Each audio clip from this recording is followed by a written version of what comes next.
47, wagen führen nach Creuse, puis prenez le car ferry.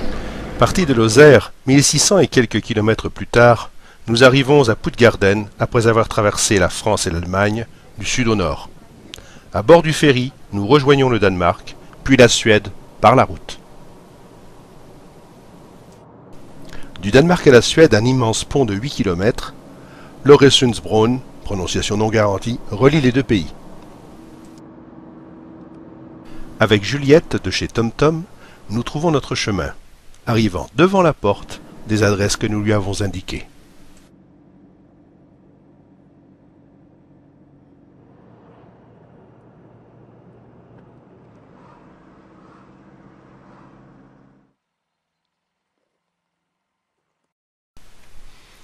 Après un voyage de 2400 km, nous voici rendus à Arvika, où nous avons rendez-vous avec Karine et Lennart, directeurs chez Norma. Après une agréable soirée passée en leur compagnie et une bonne nuit réparatrice, ce matin du 5 août sous la houlette de Karine, débute la visite de l'usine où les très fameuses munitions Norma sont produites.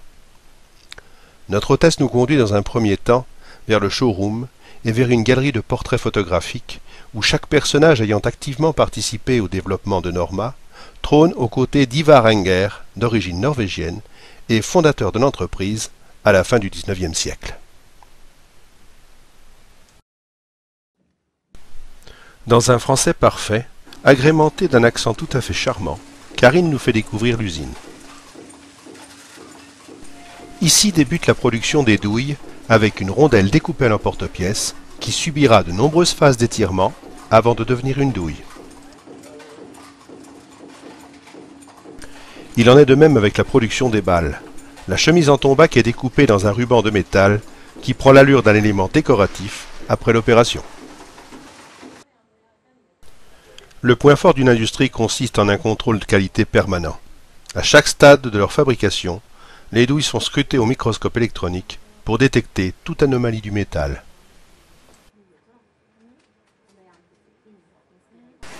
La douille prend forme.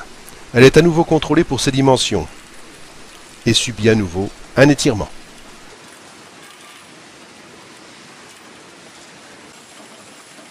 Sur cette autre unité de production, les rondelles initiales ont pris la forme d'une coupelle qui, après formage, va passer en station de lavage.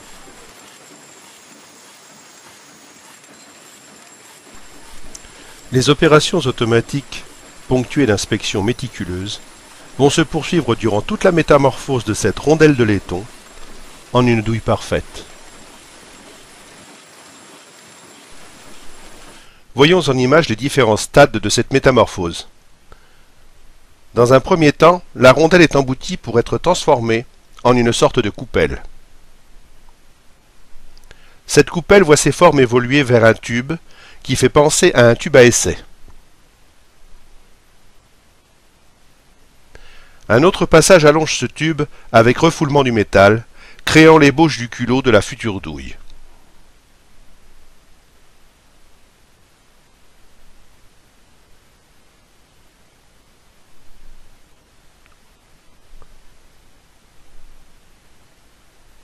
Le logement d'amorce est percé, le sigle Norma et le nom du calibre sont maintenant indiqués. Les vents permettant la mise à feu de la charge de poudre est foré. Le traitement thermique va permettre la création du collet qui s'opère en plusieurs phases.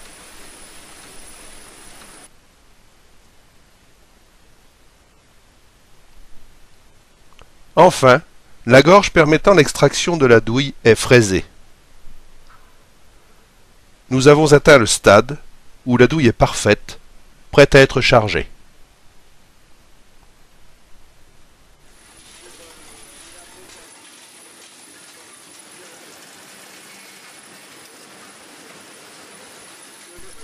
Un astucieux bricolage maison évite aux douilles prêtes à être chargées de se déformer au moment de leur chute dans le conteneur. La visite se poursuit en passant par certains entrepôts vers les stations de chargement des cartouches.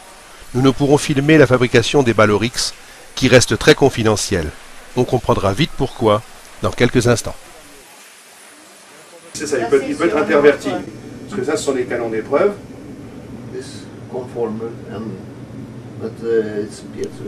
Pour finir notre visite, nous abordons le laboratoire de tir où sont testés tous les lots de munitions. Nous allons enfin tirer la balle Oryx et voir son comportement dans un bloc de gélatine. Il y a la balle qui est arrêtée, ou alors on la trouve par terre. Quand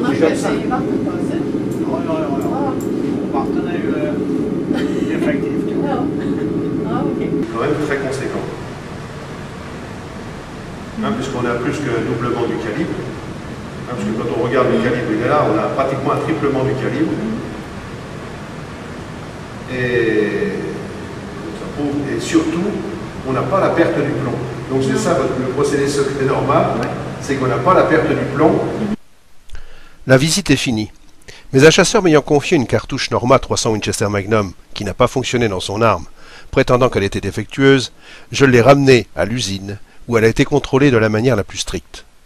Verdict, tout est ok, c'est le ressort du percuteur de l'arme qui est trop mou. C'est QFD.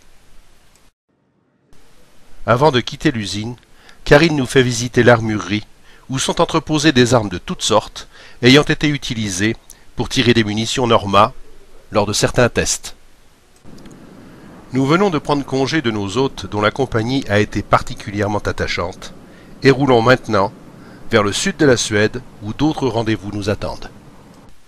Cette visite chez ce grand manufacturier a été dictée par le besoin de mieux connaître les femmes et les hommes qui fabriquent des munitions dont je fais régulièrement usage et dont vous pouvez apprécier les grandes qualités au fil des essais d'armes que je vous présente. Cette balle Oryx qui perd quasiment pas de matière lorsqu'elle traverse le corps d'un gibier. Avec des munitions 8,57 JRS fabriquées chez Norma. Une cartouche très classique fabriquée avec une balle TM Alaska.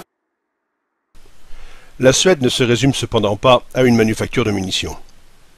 Ces 9,5 millions d'habitants sont particulièrement accueillants. Il faut dire qu'ils vivent dans un pays superbe où la chasse et la pêche occupent une place très importante. L'élan est bien entendu le gibier roi qui génère une fièvre au moins aussi importante que celle du sanglier dans notre pays. C'est avec ce champ d'hébernage que nous reprenons la route du retour.